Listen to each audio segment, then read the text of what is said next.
Рахмат, уважаемые коллеги, я поддерживаю предложение пригласить премьер-министра, поскольку вопросов накопилось очень много. Мы в режиме чрезвычайного положения действуем. Конечно, органы правопорядка, военные наши структуры, они сейчас имеют особые полномочия. Но тем не менее, коммуникация между штабом и комендатурой должна быть адекватной, в том числе по пропускной системе.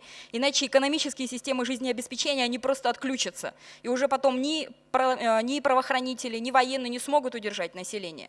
Это первое. Поэтому премьер-министр обязательно должен быть. Второе. Обращаются действительно не только вот из Новосибирска, из Москвы, обращаются мигранты уже несколько дней. Я не могу достучаться ни в одни двери. 156 человек на границе Российской Федерации и Казахстана. Небольшой город Соль-Илецк находятся. Есть женщины, дети. Они проехали на машинах и на границе застряли. Казахстан коридор не дает. Деньги у них заканчиваются, они обращаются, не знают, как решить ситуацию. То есть в ближайшей местности какого-то аэропорта, чтобы организовать чартер, тоже нет. И денег у них доехать до ближайшего города, где есть аэропорт, нет.